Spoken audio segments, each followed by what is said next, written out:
एक लड़की थी दीवानी सी, एक लड़के पे वो मरती थी। जब भी मिलती थी मुझसे मुझसे पूछा करती थी, प्यार कैसे होता है? ये प्यार कैसे होता है? क्या लड़कियों का प्यार लड़कों से अलग होता है? जब प्यार होता है तब लड़कियों और लड़कों के दिमाग में क्या अलग अलग चीजें हो रही होती हैं? इनफैक्ट दिमाग में एग्जैक्टली होता क्या है? क्या होता है जिस वजह से पेट में गुदगुदी होने लगती है? मैसेज भेजो तो जवाब का इंतजार नहीं किया जाता। क्यों दिमाग एक ही जगह पर अटक जाता है? नमस्कार, मैं हूं ईशा भाटिया सानन, आप देख रहे हैं सेहत टॉक और आज मैं बात करने वाली हूं प्यार के विज्ञान की।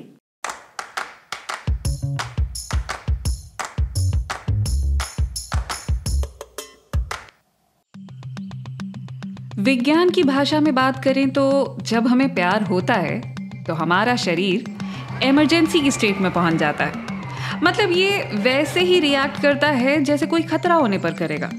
हमारा दिमाग इतने सारे न्यूरोट्रांसमीटर्स को ऑन कर देता है कि हमारी सारी इंद्रियां चौकन्नी हो जाती हैं और ऐसा महसूस होने लगता है जैसे जज्बातों की दिवाली चल रही हो। प्यार के पहले फेज में हमारे खून में एड्रेनलिन भर जाता है। ये वही हार्मोन है जो तनाव के कारण भी सक्रिय होता है। एड्रेनलिन रश के लिए तो लोग क्या क्या नहीं करते। इसी एड्रेनलिन की वजह से पेट में गुदगुदी होती है, आंखों की पुतलियां जो होती हैं वो बड़ी हो जाती हैं, हमारा ब्लड प्रेशर भी बढ़ जाता है और धड़कन भी। फिर जब ऑक्सीटोसिन की मात्रा बढ़ती है तो हम सामने वाले पर भरोसा करने लगते हैं, उस पर निर्भर करने लगते हैं। ऑक्सीटोसिन एक दूसरे को छूने से एक्टिवेट होता है। प्यार के शुरुआती दिनों में सेरोटोनिन की मात्रा घटती बढ़ती रहती है। डोपामीन और सेरोटोनिन ये दोनों खुशी देने वाले हार्मोन्स हैं। इसीलिए जैसे जैसे नजदीकियां बढ़ती हैं प्यार और बढ़ता रहता है और जुदाई के दौरान ये घट जाता है। इसीलिए आप अपने प्यार को मिस करते रहते हैं। ब्रेन वेव्स पर हुई रिसर्च दिखाती है कि प्यार होने पर दिमाग का वो हिस्सा एक्टिवेट हो जाता है जो कामुकता के लिए जिम्मेदार है। कुदरत ने हार्मोन्स का ये खेल इसलिए रचा ताकि हम एक पार्टनर पर फोकस कर सकें और अपनी पीढ़ियों को आगे बढ़ा सकें। दिमाग में हार्मोन्स का ये खेल कुदरत ने एवोल्यूशन के लिए तैयार किया ताकि हम आगे बढ़ सकें, विकास के क्रम में हम कहीं पीछे ही ना रह जाएं। हालांकि होता ये है कि वक्त के साथ साथ हमारे शरीर को हार्मोन्स के इस कॉकटेल की आदत हो जाती है और फिर पहला नशा, पहला खुमार उतर जाता है। नए प्यार का नया इंतजार बस 2-3 साल तक ही रह पाता है। उसके बाद प्यार बरकरार रहता है लेकिन पेट में गुदगुदी होना, जज्बातों की दिवाली मनना, वो सब कुछ धीरे धीरे बंद हो जाता है।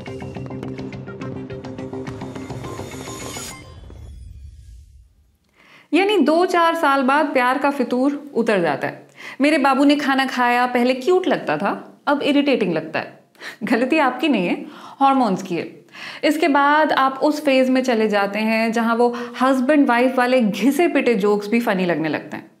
लेकिन पति पत्नी एक दूसरे से इतने अलग कैसे हो सकते हैं? मतलब सेम सिचुएशन पर दोनों का रिएक्शन एकदम ही अलग कैसे हो सकता है? मतलब ये हुआ कि दोनों का दिमाग एक ही चीज को अलग अलग तरीके से देखता है। तो चलिए, महिलाओं और पुरुषों के दिमाग में क्या फर्क है, अब इसे समझ लेते हैं। क्या पुरुषों और महिलाओं के दिमाग वाकई एक दूसरे से अलग होते हैं? हमारे दिमाग की संरचना इतनी पेचीदा है कि आज भी ये विज्ञान के लिए एक रहस्य बना हुआ है। चलिए दिमाग के अंदर झांक कर देखते हैं। मोटे तौर पर इसके 2 हिस्से होते हैं, सामने सेरिब्रम और पीछे की ओर सेरिबेलम। अंदर होता है डायेंसिफेलॉन या मिड ब्रेन जो ब्रेन स्टेम से जुड़ा होता है।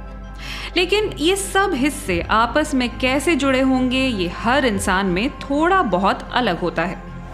पुरुषों में सेरिब्रम वाले हिस्से में न्यूरॉन ज्यादा होते हैं जबकि महिलाओं के दिमाग अधिक जटिल होते हैं। रिसर्च के अनुसार यही वजह है कि पुरुष दिशाओं को बेहतर समझ पाते हैं और महिलाएं जज्बातों को समझने में बेहतर होती हैं। 2013 में हुए एक शोध ने दिखाया कि महिलाओं में दिमाग के दोनों हिस्से एक दूसरे से बेहतर तरीके से जुड़े होते हैं, जबकि पुरुषों में ये दोनों हिस्से एक दूसरे से नहीं बल्कि खुद में ज़्यादा अच्छी तरह से कनेक्टेड होते हैं। इस शोध को करने वालों ने इसका मतलब ये निकाला कि महिलाएं मल्टीटास्किंग में अच्छी होती हैं जबकि पुरुष गोल ओरिएंटेड होते हैं। लेकिन जब शोध आगे बढ़ाया गया तो समझ में आया कि असल में ऐसा कुछ भी नहीं है। फर्क लिंग से नहीं बल्कि मस्तिष्क के आकार से पड़ता है। पुरुषों और महिलाओं के दिमाग में फर्क को समझने के लिए और भी कई शोध हुए हैं। अमेरिका के national institute of mental health in Bethesda, Maryland में रिसर्चर्स ने 1000 लोगों के ब्रेन स्कैन किए और पाया कि महिलाओं और पुरुषों के ग्रे मैटर में फर्क था। इस शोध के लिए उन्होंने दिमाग के आकार, उसकी गतिविधियों और अलग अलग हिस्सों में दिमाग के वॉल्यूम पर ध्यान दिया।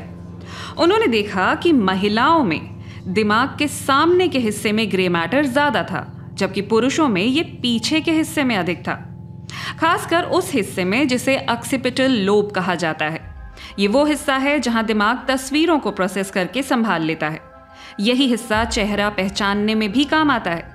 वहीं महिलाओं में ये उस हिस्से में अधिक पाया गया जो अलग अलग तरह के काम करने में मदद करता है। यही हिस्सा मुश्किलों से निपटने में भी हमारे काम आता है।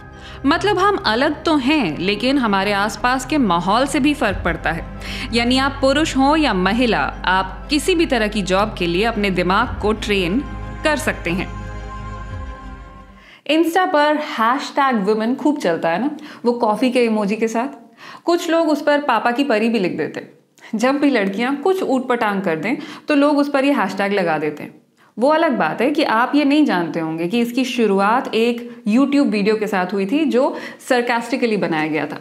महिलाओं का मजाक उड़ाने के लिए नहीं, बल्कि ये दिखाने के लिए कि कैसे समाज में महिलाओं को बात बात पर इनसिक्योर कर दिया जाता है और वो हमेशा खुद में गलतियां तलाशती रहती हैं। तो अगली बार इस्तेमाल करने से पहले इस बारे में सोचिएगा। और बहरहाल बात जहां तक महिलाओं और पुरुषों के दिमाग के फर्क की है, तो जैसा मैंने अभी वीडियो में बताया, हमारा दिमाग हमारे आसपास के माहौल के हिसाब से खुद को ढाल लेता है। इसीलिए महिलाएं दफ्तर में उतने ही अच्छे से काम करती हैं जितना कि पुरुष।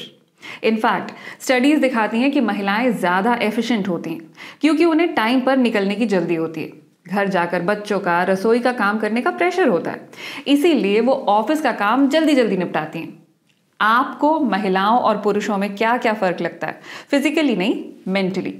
शारीरिक फर्क पर मैं एक दूसरे वीडियो में बात करूंगी, लेकिन जहनी तौर पर औरत और मर्द आपको कैसे एक दूसरे से अलग लगते हैं, बताइएगा मुझे कमेंट करके। मैं मिलूंगी आपसे अगली बार। नमस्कार।